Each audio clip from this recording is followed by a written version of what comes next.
So students, we come on to the second part of this chapter, which reads body fluid and circulation, and today would be day 17th for the crash course. Okay, here we are going to discuss about the structure of the heart. इससे पहले वाला जो lecture था मेरा, उसमें आपको मैंने ये बता दिया था कि जो ब्लड के कंस्टिट्यूएंट्स होते हैं वो क्या होते हैं और कितने तरीके के ब्लड ग्रुप्स प्रेजेंट होते हैं, RH इनकॉम्पैटिबिलिटी क्या होती है, स्ट्रिक्टली अकॉर्डिंग टू एनसीईआरटी. ठीक है, तो अब हम अपने डे 17 के चैप्टर में स्ट्रक्चर ऑफ द हार्ट पढ़ेंगे. रहेगा वो सब कुछ एनसीईआरटी से ही, पर डायग्राम्स जो कि एनसीईआरटी पूरी थ्योरेटिकल है, तो उसी चीज का डायग्रामेटिक रिप्रेजेंटेशन है जो जिसको कि मैं आपके सामने रखूंगा और एक एक करके चीजें एक्सप्लेन करता चलूंगा. ठीक है, और उससे रिलेटेड अगर कोई भी इंपॉर्टेंट थीम है या थिंग है जिसको कि आपको जानना चाहिए, वो मैं आपको परसू करता चलता हूं. साथ में आइए हमारे. तो सबसे पहला देखिए, ये हमारा एंटीरियर व्यू है हार्ट का. हार्ट का एंटीरियर व्यू है. ऐसा डायग्राम आप एनसीईआरटी में देखने को मिलता है आपको. ठीक है, हालांकि ये सेल्फ एक्सप्लेनेटरी डायग्राम है, लेकिन इसके बावजूद मैं चीजें आपको बताता चलता हूं. देखिए, सबसे पहले आप इसमें ये देखिए कि इनको 4 भागों में बांटा गया है. आपको पता है कि हार्ट के 2 ऑरिकल होते हैं, 2 वेंट्रिकल होते हैं. देखते चलिए, डायग्राम आपके बगल में है. ऊपर के 2 ऑरिकल हो गए, नीचे के 2 वेंट्रिकल हो गए. वेंट्रिकल होता है वो ज्यादा मस्कुलर होता है, आपको ये चीज पता है. ठीक है, 2 ऑरिकल के बीच में ऑरिकुलर सल्कस होगा, वेंट्रिकल के बीच में इंटरवेंट्रिकुलर सल्कस होगा, ऑरिकल और वेंट्रिकल के बीच में ऑरिकुलो वेंट्रिकुलर सल्कस होगा. ये हो गए सल्कस. ठीक, इसके बाद हम आते हैं इनके वॉल्व्स पर. वॉल्व जो होते हैं वो यूनिडायरेक्शनल फ्लो ऑफ करंट को पेटेंट करते हैं. वो ये देखते हैं कि जो ब्लड का फ्लो है वो किसी एक ही दिशा में रहे, बैक फ्लो ना हो जाए ब्लड का. तो वॉल्व जो होते हैं हमारे हार्ट में, जो बेसिकली आपको जानने हैं वॉल्व, वो है बाइकस्पिड और ट्राइकस्पिड वॉल्व. ठीक है, बाइकस्पिड या माइट्रल वॉल्व यहां पे प्रेजेंट है. आगे की स्टेज में मैं आपको सब कुछ दिखाऊंगा, interior view, posterior view, sectional view, सब कुछ दिखाऊंगा. बहरहाल यहां पर जब मैं आपको मॉर्फोलॉजी एक्सप्लेन कर रहा हूं तो चीजों को साथ साथ में नोटिस कराता चल रहा हूं. ठीक है, तो बाइकस्पिड और ट्राइकस्पिड वॉल्व है. इसके अलावा पल्मोनरी एओर्टा में और सिस्टमिक एओर्टा में जो सेमी ल्यूनर वॉल्व होते हैं वो प्रेजेंट होते हैं. एक छोटा सा वॉल्व और प्रेजेंट होता है जहां पर कोरोनरी साइनस जो होता है वो हमारा राइट ऑरिकल में ड्रेन होता है, तो उस पर भी एक वॉल्व होता है, थिबेसियन वॉल्व, उसके बारे में है. ठीक है, तो ये वॉल्व्स हैं जिनको कि आपको जानना है. इसके अलावा हार्ट की अपनी वॉल भी होती है. वॉल कौन कौन सी होती है आपको सब पता है, पेरिकार्डियम, मायोकार्डियम, एंडोकार्डियम. तो जो पेरिकार्डियम और एंडोकार्डियम वो सिंपल स्क्वायमस एपिथेलियम की बनी होगी, जो जबकि जो मायोकार्डियम है वो हार्ट की मसल्स यानी कार्डियक मसल्स की मिलकर बनी होती है. ठीक है, तो हार्ट का ये अपना क्रॉस सेक्शन है. याद रखिएगा, सिंपल स्क्वायमस एपिथेलियम, बार बार कह रहा हूं आप लोगों से, एपिकार्डियम और एंडोकार्डियम. ठीक है, एंडोकार्डियम एंडोडर्मल इन ओरिजिन है, ये भी पता है. देखिए कौन कौन से स्ट्रक्चर्स कैसे कैसे निकल रहे हैं. सबसे पहले हम आ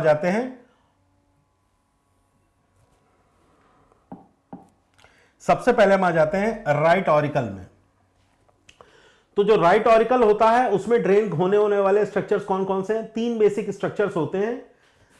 superior vena cava, inferior vena cava जो कि उसमें ड्रेन होती हैं, और उसके अलावा कोरोनरी साइनस उसमें ड्रेन होता है. 3 चीजें हैं. देखिए राइट एट्रियम ये दिया हुआ है, इसमें राइट कोरोनरी आर्टरी जो कि इसको सप्लाई करेगी.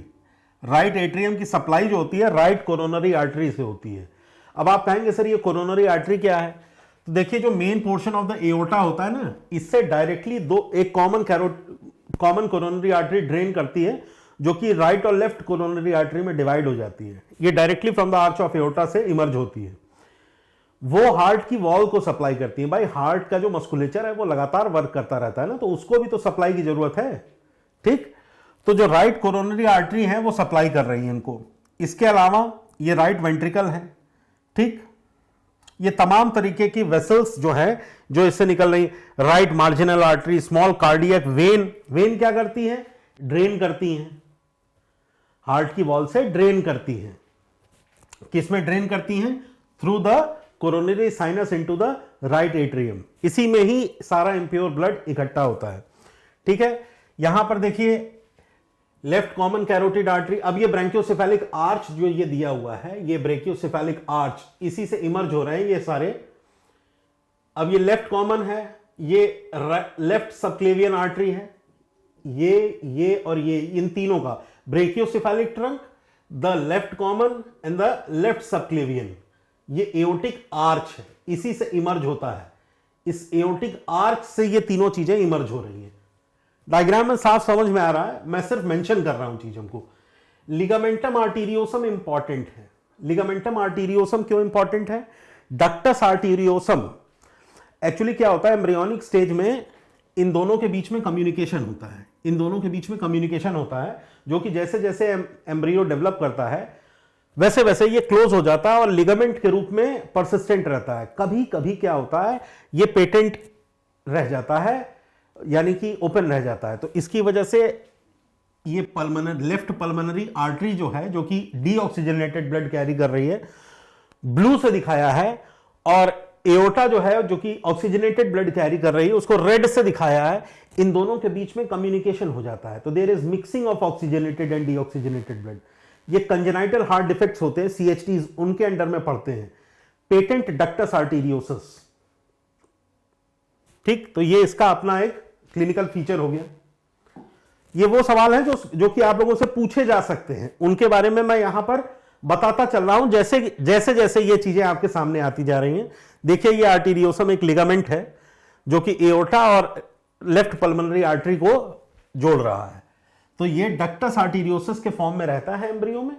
बाद में बेबी में या हम सब में बड़े होने के बाद ये लिगामेंट के रूप में परसिस्ट करता है, लेकिन कभी कभी ये पेटेंट रह जाता है, जिसकी वजह से मिक्सिंग हो जाती है ऑक्सीजनेटेड और डीऑक्सीजनेटेड ब्लड की, CHD के अंदर में उसको पढ़ते हैं। ठीक है साहब।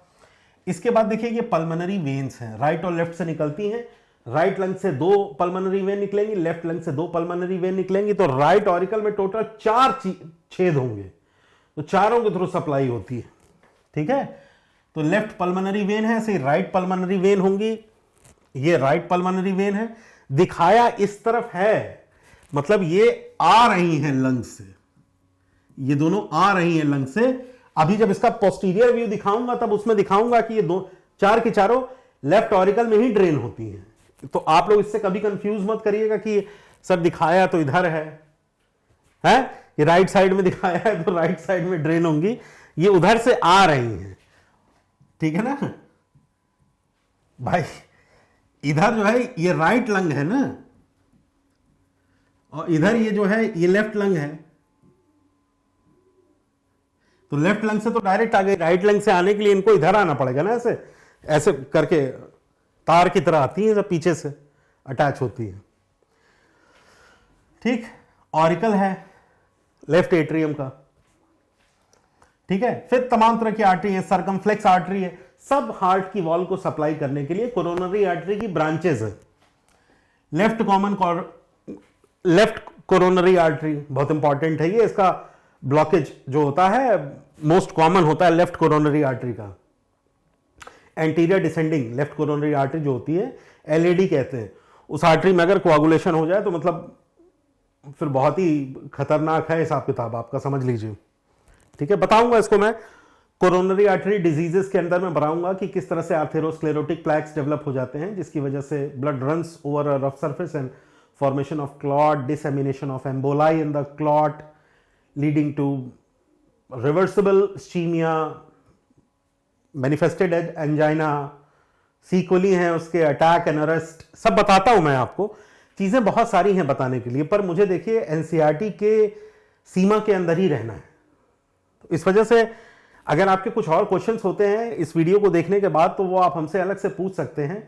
अदरवाइज जो बताने के लिए मेरे पास है वो NCERT से बाहर का कुछ भी नहीं है। ठीक है, फिर ये आ जाते हैं हम लेफ्ट वेंट्रिकल पर। ये नीचे के जो पोर्शन है, जो मस्कुलर पोर्शन है, इनको वेंट्रिकल कहते हैं। ठीक है, तो ग्रेट कार्डियक वेन है, it is carrying the blood. देखिए, ये ब्लड को कैरी करती है और लेकर के ड्रेन करेगी। फिर एंटीरियर इंटरवेंट्रिकुलर आर्टरी है, ये हार्ट का एपेक्स दिया हुआ है नीचे की ओर, ट्रायंगुलर हार्ट शेप। ठीक है, तो ये एंटीरियर व्यू है जिसमें आपको ये कुछ स्ट्रक्चर्स जो हैं वो देखने को मिलेंगे। ठीक है, तो हार्ट का ये एंटीरियर व्यू है। तमाम तरह की आर्टरीज जो कि सप्लाई करती हैं। ये सबकुटेनियस फैट है जो येलो रंग से दिखाया गया है आपको यहां पर। ये पीछे से पोस्टीरियर व्यू है हार्ट का। अब एनसीईआरटी में क्या करता है कि इन स्ट्रक्चर्स को बता तो देता है, वो एनसीईआरटी में चीजें मेंशन तो कर देती हैं, लेकिन अगर उनका विजुअलाइजेशन नहीं होगा आपके सामने तो आपको चीजें समझ में नहीं आएंगी। तो इसीलिए मेरी कोशिश ये रहती है कि मैं हार्ट को विजुअलाइज कर सकूं आपके सामने। तो देखिए ये विजुअलाइजेशन है। अब पीछे से है तो ये एओर्टिक आर्च है, ये एओर्टा का आर्च था जिससे ये 3 आर्टरी ये इमर्ज हो रही थी। यहां पे ब्रैंकियोसेफेलिक आर्टरी थी, याद है ना, राइट सबक्लेवियन आर्टरी है। अब ये लेफ्ट पल्मोनरी आर्टरी है कैरिंग अ डीऑक्सीजनेटेड ब्लड, ठीक, ये लेफ्ट पल्मोनरी वेन है। देखिए ये 4 की चारों, 1 2 3 4, ये 4 की चारों जो होती हैं ये उसी ऑरिकल में ड्रेन कर रही हैं। अब यहां से आपको समझ में आ जाएगा, ये है ना, all the 4 are draining into it, ठीक। फिर ये ऑरिकल है भाई एट्रियम का, लेफ्ट ऑरिकल हो गया, ये लेफ्ट एट्रियम है ही। अब ये ग्रेट कार्डियक वेन, वेन देखिए ये वेन जो है this is the main draining when, the great cardiac vein, ठीक। लेफ्ट वेंट्रिकल, ऑरिकल और वेंट्रिकल का ये स्ट्रक्चर है। ये राइट वेंट्रिकल हो गया।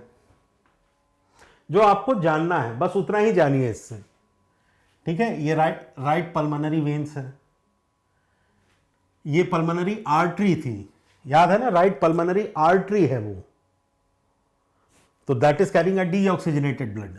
ये लेफ्ट पल्मोनरी आर्टरी और ये राइट पल्मोनरी आर्टरी, ठीक है ना, तो ये वेंट्रिकल से इमर्ज होती हैं।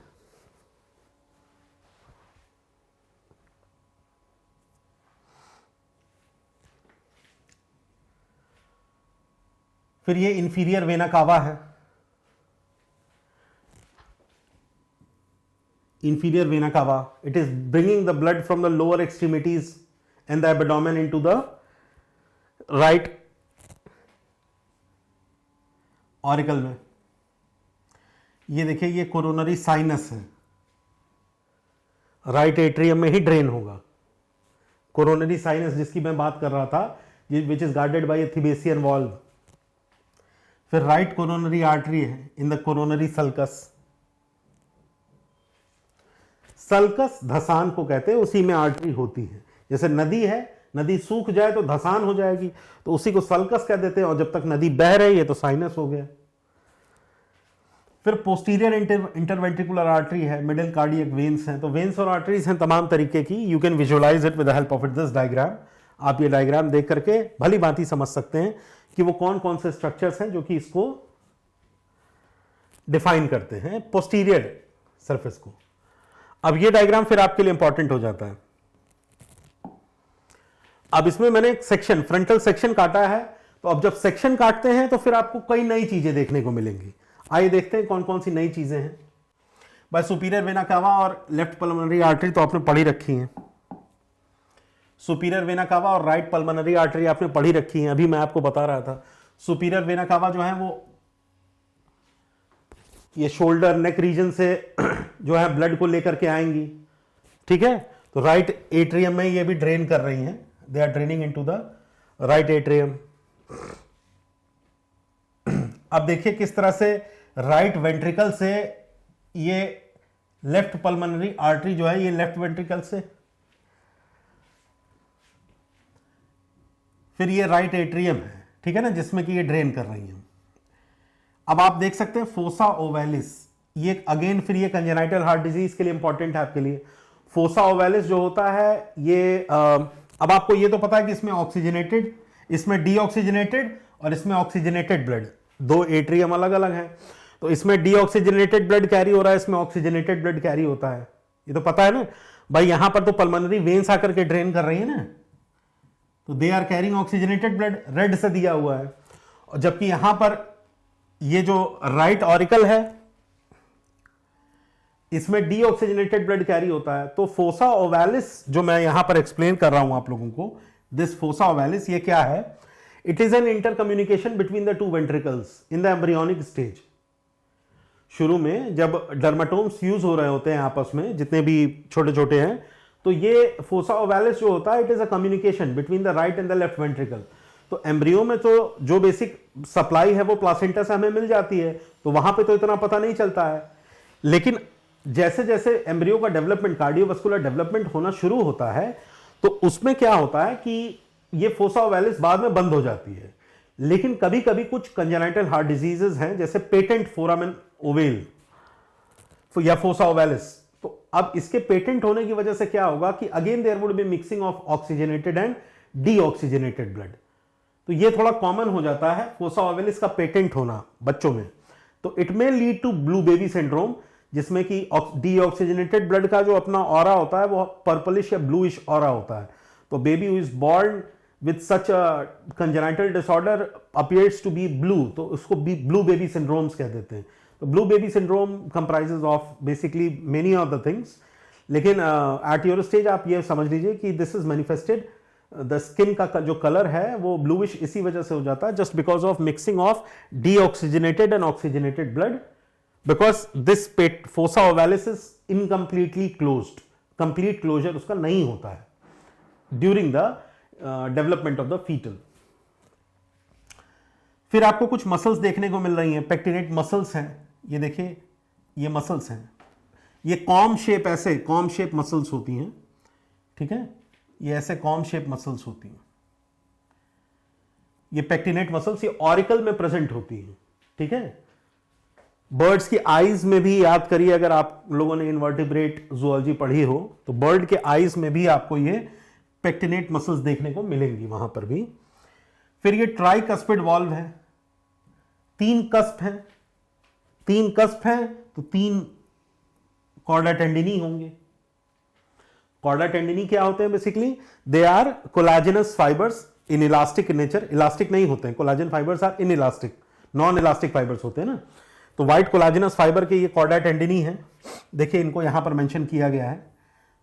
तो राइट ऑरिकल और राइट वेंट्रिकल के बीच में ये ट्राइकस्पिड वॉल्व प्रेजेंट होता है। अब कस्प देखनी है आपको, तो कस्प कैसी होती है? बेसिकली कस्प का मतलब हो गया फ्लैप, ऐसा 1 2 3 3 फ्लैप का हो गया, तो ट्राइकस्पिड कह दिया इसको।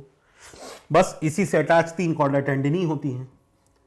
यहां पे जो अटैचमेंट होता है पैपिलरी मसल्स से, देखिए यहां पे दिया होगा पैपिलरी मसल्स, ये है, देखिए ये पैपिलरी मसल्स हैं, ये पैपिलरी मसल हो गई, उससे अटैच ये कॉर्डा टेंडिनी हो गई, ये देखिए ये पैपिलरी मसल है, उससे अटैच ये कॉर्डा टेंडिनी है।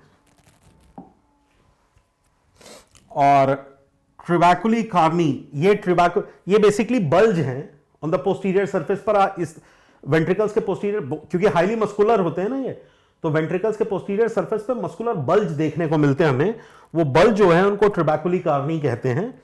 इसके अलावा इनमें आपको पैपिलरी मसल्स तो देखने को मिल ही रही हैं, और उन पैपिलरी मसल्स से अटैच आपको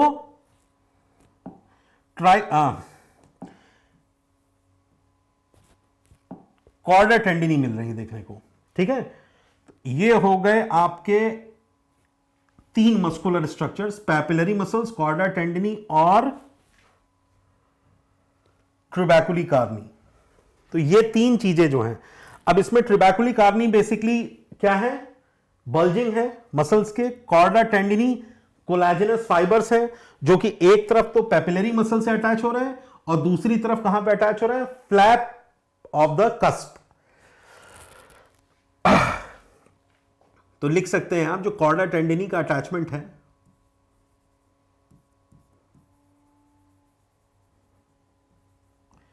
वो कैसा है? एक तरफ पैपिलरी मसल से है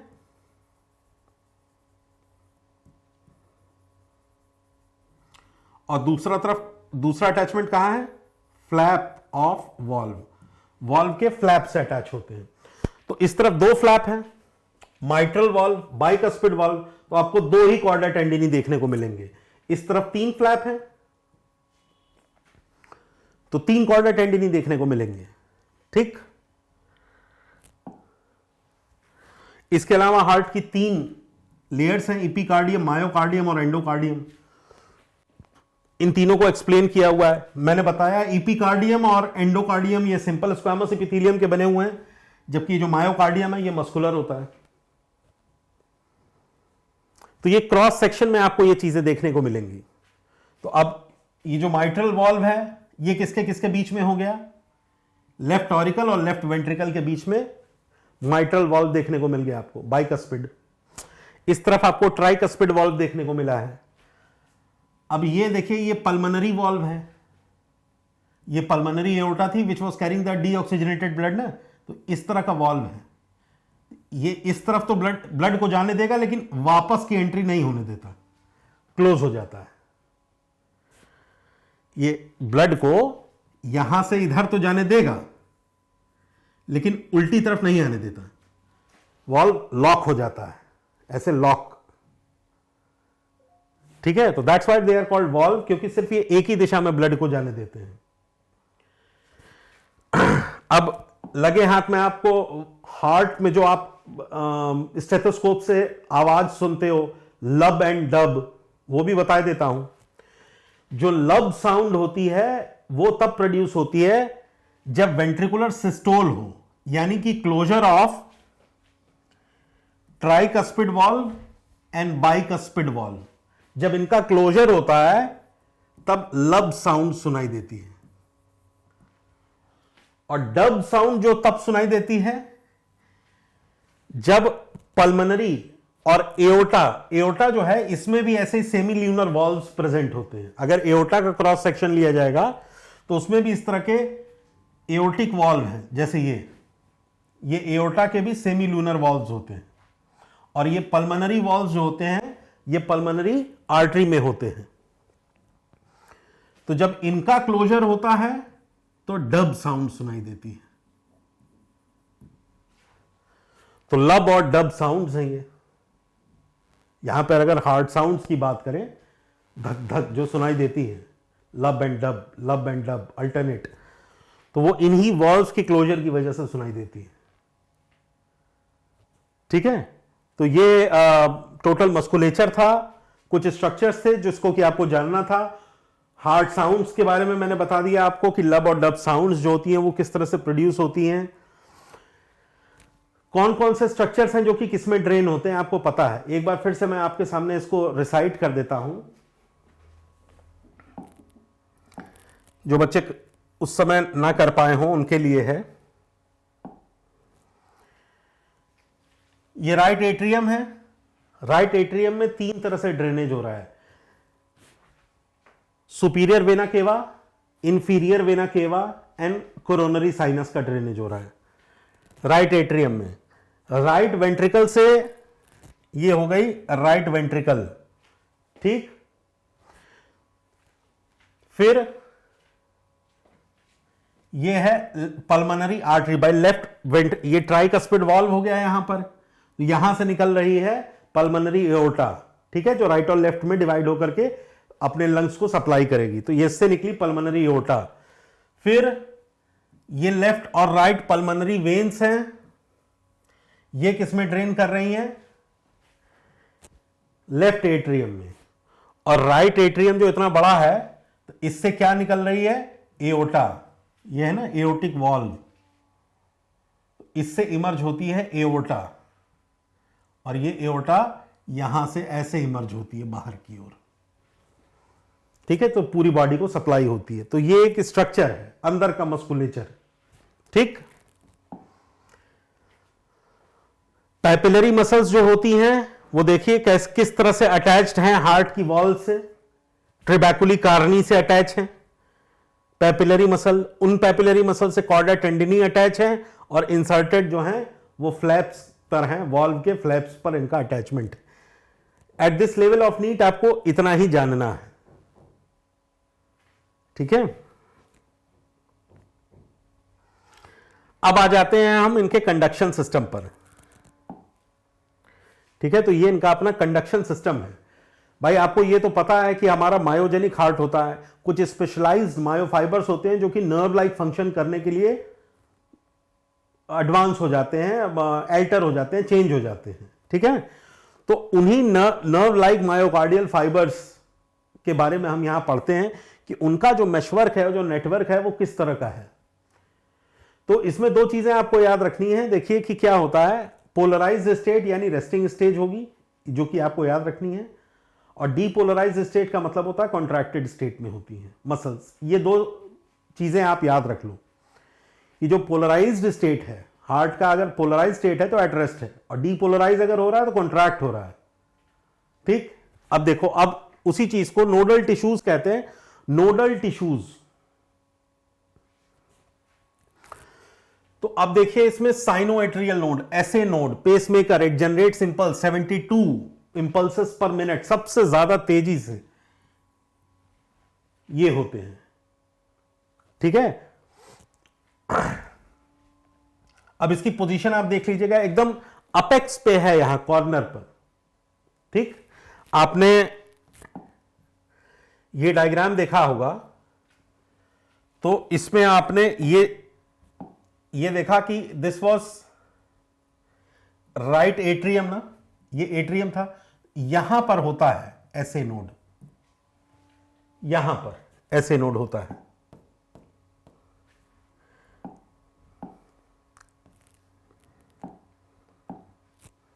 ठीक है, तो वो एसए नोड की ये सिचुएशन है, और इसके जो इंपल्स है वो लेफ्ट एट्रियम को और राइट एट्रियम को, दोनों को सप्लाई करते हैं।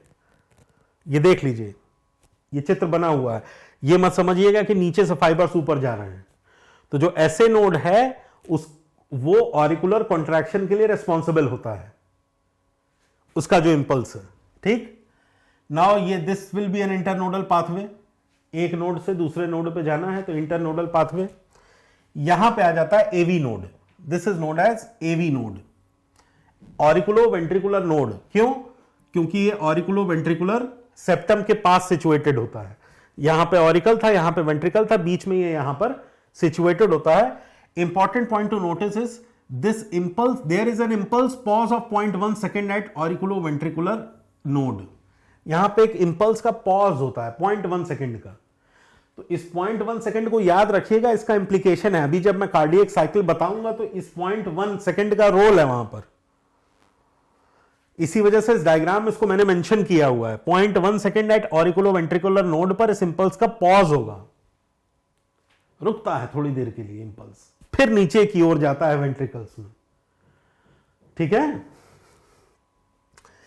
फिर थर्ड स्टेज क्या है? The auriculo ventricular node AV bundle connects the atria to the ventricle. अब यहां से निकलेगा ये एवी बंडल, ये पॉइंट और ये पॉइंट यहां पर मेंशन किए हुए हैं। ठीक है, this is the AV bundle. ठीक, अब क्या आप लोग उसको बंडल ऑफ हिज कहते हैं, तो आप इसको बंडल ऑफ हिज कह लीजिए अपने लेवल पर। फिर फोर्थ है the bundle branches conduct the impulses through out the interventricular septum. Interventricular septum के थ्रू नीचे की ओर आएगा बेटा, याद रखिएगा। बताया था मैंने, ऑरिकल, दो ऑरिकल के बीच में इंटरवेंट्रिकुलर सेप्टम, दो ऑरिकल के बीच में इंटरऑरिकुलर सेप्टम, और ऑरिकल और वेंट्रिकल के बीच में ऑरिकुलो वेंट्रिकुलर सेप्टम, शुरू में ही बता दिया था ये। तो the bundle branches conduct the impulses through the interventricular septum, ये याद रखिएगा। और सप्लाई आप देख लीजिए, ये देखिए कॉर्डा टेंडिनी को भी यही परकिंजे फाइबर्स जो हैं वो सप्लाई करेंगे। ये दिया हुआ है ना, सब एंडोकार्डियल कंडक्टिंग नेटवर्क, परकिंजे फाइबर्स, सब एंडोकार्डियल, एंडोकार्डियल के नीचे ये सप्लाइंग फाइबर्स हैं, परकिंजे फाइबर्स कहते हैं इनको, जो कि इन auriculo ventricular bundle, AV bundle से इमर्ज होते हैं और छोटे छोटे हर हिस्से पे जा रहे हैं। आप देखिए, just see the sub endocardial conducting network depolarises the contractile cells of both the ventricles. दोनों वेंट्रिकल डीपोलराइज कर रहे हैं, यानी कॉन्ट्रैक्ट कर दे रहे हैं। इंपल्स देके स्टिमुलेट कराएंगे, तो जब मसल्स को स्टिमुलेट कराते हैं तो वो कॉन्ट्रैक्ट करती है। वही डीपोलराइजेशन वर्ड इस्तेमाल किया हुआ है, इसी चीज को मैं कह रहा था। ये वर्ड याद रखेगा, डीपोलराइजेशन, इट डीपोलराइजेस। तो जब भी मसल्स को डीपोलराइज करते हैं, इसका मतलब है कि उसको स्टिमुलस देकर के उसको कॉन्ट्रैक्ट कराने के लिए कह रहे हैं। ठीक है, तो ये जो है ये डायग्राम है बेसिकली। तो ये काफी कुछ खुला हुआ डायग्राम है इसमें। आई डोंट थिंक कि you people need any kind of explanation regarding this. आप देख सकते हैं कि ये याद रखिए 0.1 सेकेंड का पॉज है यहां पर।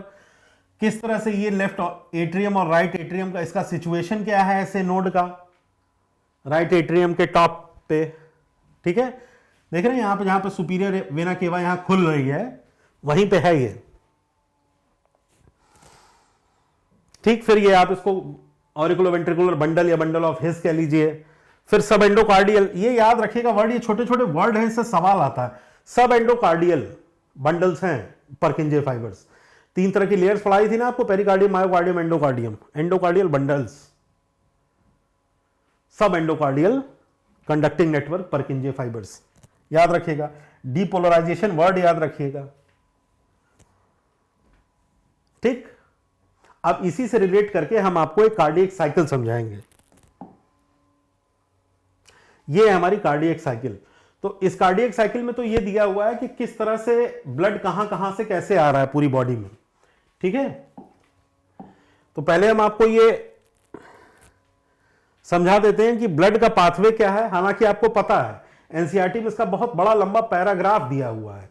उसी पैराग्राफ को मैंने यहां पर एक फ्लो चार्ट के माध्यम से, डायग्रामेटिक तो है ही है, फ्लो चार्ट भी है ताकि याद आराम से हो जाए। उस पैराग्राफ को यहां पर बना दिया है।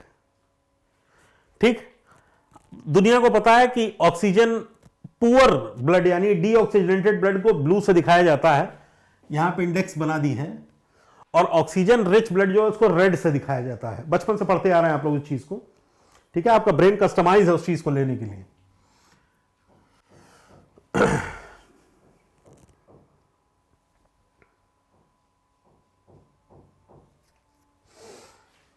Superior vena cava, inferior vena cava and coronary sinus.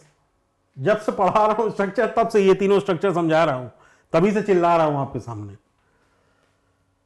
ये तीनों सुपीरियर वेना केवा है, ये इंफीरियर वेना केवा है, ये कोरोनरी साइनस है। ठीक है, ये राइट एट्रियम में ड्रेन कर रहे हैं ब्लड को। देखिए ब्लू से बनाए ये तीन के तीनों। देखिए ये कोरोनरी साइनस भी दिया हुआ है, इंफीरियर वेना केवा दिया है, ये सुपीरियर वेना केवा दिया है। ये राइट एट्रियम में डीऑक्सीजनेटेड ब्लड को कैरी करते हैं। फिर राइट एट्रियम से राइट वेंट्रिकल में थ्रू अ ट्राइकस्पिड वाल्व ये ब्लड ट्रांसफर हो रहा है। देखिए ये ब्लू एरो, ट्राइकस्पिड वाल्व के थ्रू। अब ये पूरा राइट वेंट्रिकल में आ गया। अब राइट वेंट्रिकल से ये कौन सी आर्टरी निकल रही है? Pulmonary artery, the only artery which is carrying the deoxygenated blood in the body.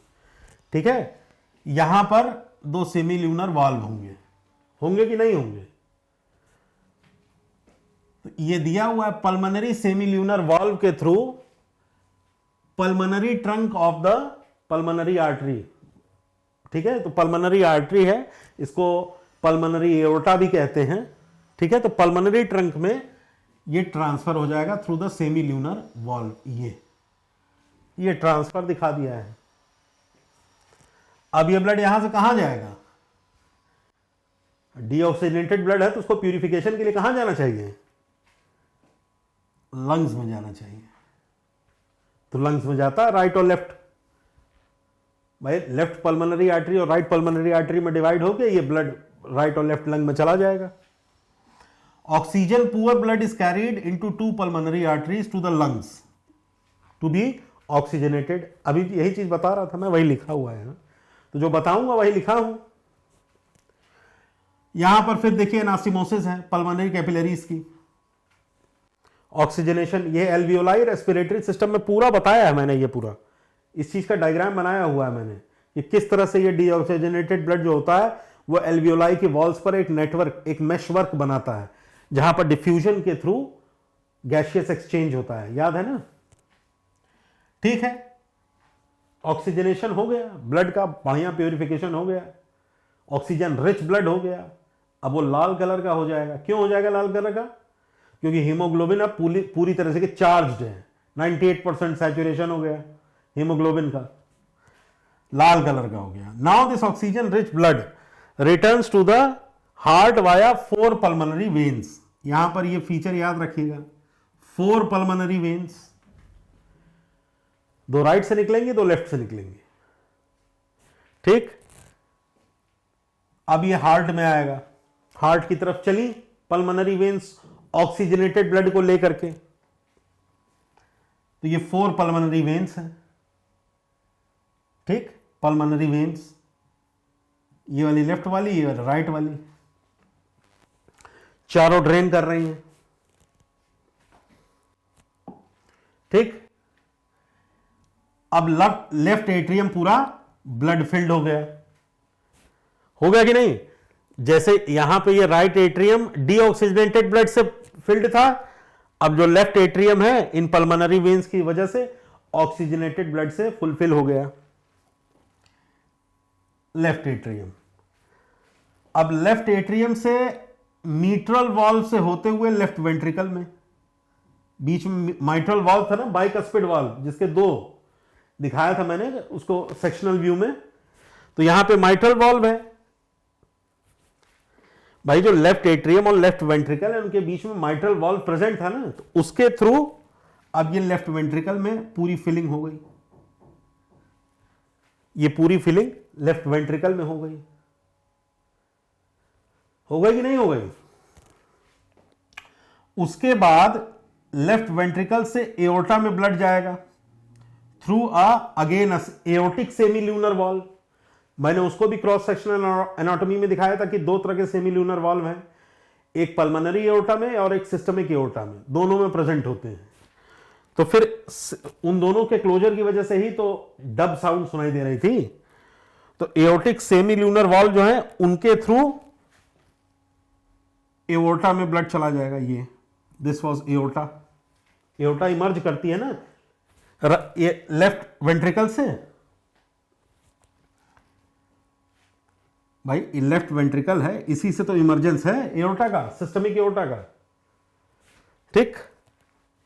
तो again through a semi lunar valve to the body, फिर this oxygen rich blood is delivered to the body tissues. अब body tissue में फिर से deliver हो गया through the process of diffusion. इस चीज को तो मैं ऑलरेडी आप लोगों को लोडिंग और अनलोडिंग ऑफ ऑक्सीजन बता चुका हूं। फिर ये जो डीऑक्सीजनेटेड ब्लड है, oxygen poor blood returns to the heart, फिर वही साइकिल शुरू हो जाएगी। तो इस डायग्राम को एनसीईआरटी में एक पैराग्राफ के रूप में दिया हुआ है।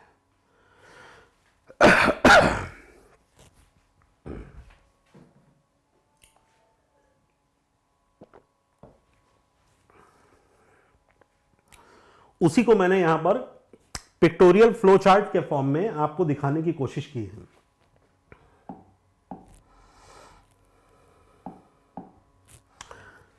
कुछ और चीजें भी हैं इसके अलावा जो कि आपको जाननी चाहिए, एनसीईआरटी में दिया हुआ बेटा। इसी डायग्राम के बेसिस पे समझाता हूं आपको।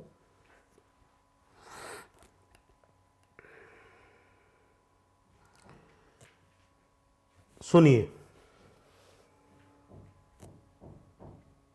बंद करो जरा तो इसको।